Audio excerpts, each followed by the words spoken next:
ಮಾವಿನಕೆರೆ ತಾಲೂಕಿನ ಮಾಯಸಂದ್ರ ಕ್ಲಸ್ಟರ್ ವತಿಯಿಂದ ವಿದ್ಯಾರ್ಥಿಗಳಿಗೆ ಕಲಿಕಾ ಹಬ್ಬ ಆಚರಣೆ ಏರ್ಪಡಿಸಲಾಗಿತ್ತು. ಮಾವಿನಕೆರೆ ಸರ್ಕಾರಿ ಪ್ರೌಢಶಾಲೆಯ ಮುಖ್ಯ ಶಿಕ್ಷಕರಾದ ಸುಧಾರ್ ಅವರು ಕಾರ್ಯಕ್ರಮವನ್ನು ಜ್ಯೋತಿ ಬೆಳಗಿಸುವುದರ ಮೂಲಕ ಉದ್ಘಾಟಿಸಿದರು. ಸಾರ್ವಜನಿಕ ಶಿಕ್ಷಣ ಇಲಾಖೆಯು ಪ್ರಸ್ತುತ ಶೈಕ್ಷಣಿಕ ವರ್ಷವನ್ನು ಕಲಿಕಾ ಚೇತರಿಕೆ ವರ್ಷ ಎಂದು ಘೋಷಿಸಿದ್ದು, ಮಾಯಸಂದ್ರ ಕ್ಲಸ್ಟರ್ನ ಎಲ್ಲಾ ಶಾಲೆಗಳಿಂದ 123 ವಿದ್ಯಾರ್ಥಿಗಳು ಭಾಗವಹಿಸಿದ್ದಾರೆ. ಜಿಲ್ಲೆಯ ಎಲ್ಲ ಶಾಲೆಗಳಲ್ಲೂ ಸಹ ಕಲಿಕಾ ಹಬ್ಬವನ್ನು ಆಚರಿಸುತ್ತಿದ್ದಾರೆ. ಇದರಿಂದ ಮಕ್ಕಳಿಗೆ ಹೊಸತನ ಸೃಷ್ಟಿಯಾಗುತ್ತದೆ. ಕಲಿಕಾ ಚೇತರಿಕೆ ಪೂರಕವಾಗಿ ಮಕ್ಕಳು ಸಂತೋಷದಾಯಕ ಚಟುವಟಿಕೆಗಳನ್ನು ಹೊಂದಬೇಕು ಎಂಬ ಸರ್ಕಾರದ ಚಿಂತನೆಯಾಗಿದ್ದು, ಈ ಚಿಂತನೆ, ಸಲಹೆ ಹಾಗೂ ಮಾರ್ಗದರ್ಶನದಡಿಯಲ್ಲಿ ಕಲಿಕಾ ಹಬ್ಬ ಜರುಗಿದೆ. ಕೋವಿಡ್-19 ಸಾಂಕ್ರಾಮಿಕ ರೋಗವು ಶಾಲೆಗಳಲ್ಲಿ ಮಕ್ಕಳ ಕಲಿಕಾ ಸಾಮರ್ಥ್ಯಕ್ಕೆ ಅಡ್ಡಿಯಾಗಿದ್ದು, ಯಾವುದೇ ಒತ್ತಡವಿಲ್ಲದೆ ಮಕ್ಕಳಿಗೆ ಆನಂದಮಯ ಚಟುವಟಿಕೆಯ ಕಾರ್ಯವಾಗಬೇಕೆಂಬ ಸರ್ಕಾರದ ಮತ್ತು ಇಲಾಖೆಯ ಕಲಿಕಾ ಹಬ್ಬದ ಉದ್ದೇಶ ಮತ್ತು ಆದೇಶವಾಗಿದೆ ಎಂದು ತಿಳಿಸಿದರು.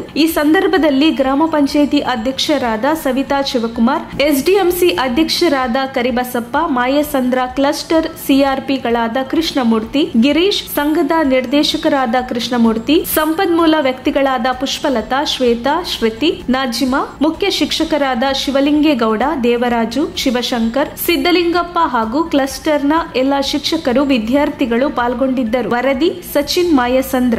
ನಲಿಯುವುದರ ಮೂಲಕ ಅಥವಾ ಆಟ ಪಾಠಗಳ ಮೂಲಕ ಒಂದು ಕಲಿಕೆಯನ್ನು ಮೂಡಿಸಬೇಕು ಅಂತ ಹೇಳಿ ಕಲಿಕಾ ಹಬ್ಬ ಅಂತ ಹೇಳಿ ಆಚರಣೆ ಮಾಡ್ತಾ ಇದೆ.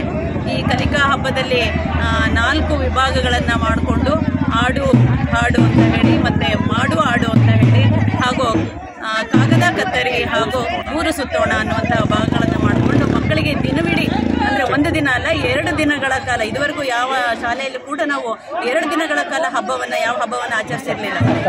ಈ ಸರ್ಕಾರಿ ಶಾಲೆಯಲ್ಲಿ ಆಚರಣೆ ಮಾಡೋದಕ್ಕೋಸ್ಕರ ನಮ್ಮ ಸರ್ಕಾರ ಮಕ್ಕಳಿಗೋಸ್ಕರ, ಮಕ್ಕಳಲ್ಲಿ ಉತ್ಸಾಹದಿಂದ ಕಲಿಕೆಯನ್ನು ಮೂಡಿಸಬೇಕು ಅನ್ನೋ ಕಾರಣಕ್ಕೋಸ್ಕರ ಈ ಕಲಿಕಾ ಹಬ್ಬವನ್ನು ಒಂದು ಋಣಾತ್ಮಕ ಶಿಕ್ಷಣವನ್ನು ಜಾರಿಗೆ ತರಬೇಕು ಅಂತ ಹೇಳಿ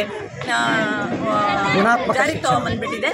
ಹಾಗಾಗಿ ಮಾಯಸಂದ್ರ ಕ್ಲಸ್ಟರ್ನಲ್ಲಿ ಇವತ್ತು 23ನೇ ತಾರೀಕು ಮತ್ತು ನಾಳೆ 24ನೇ ತಾರೀಕು 2 ದಿನಗಳ ಕಾಲ ಕಲಿಕಾ ಹಬ್ಬವನ್ನು ಆಚರಣೆ ಮಾಡ್ತೇವೆ. ಸುಮಾರು 120 ಮಕ್ಕಳು ಇಲ್ಲಿ ಕಲಿಕಾ ಹಬ್ಬಕ್ಕೆ ಬೇರೆ ಬೇರೆ ಶಾಲೆಗಳಿಂದ ಆಗಮಿಸಿರ್ತಾರೆ.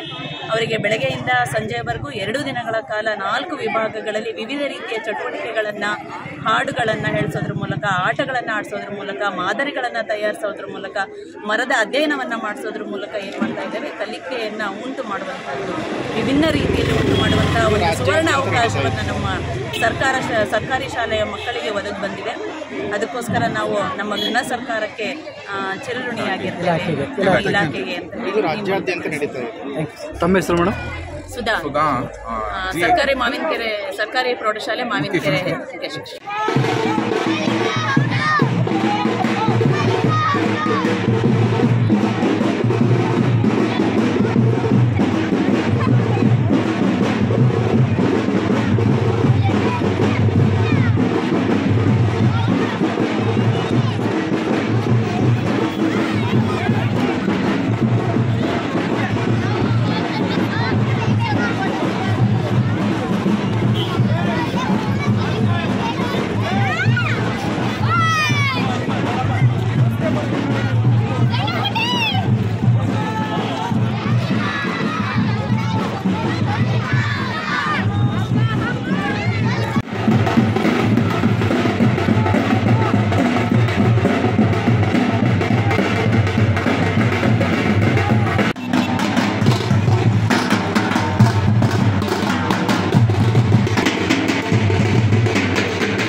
ನಾವು ನೀವು ಸೇರಿ ಮಾಡುವ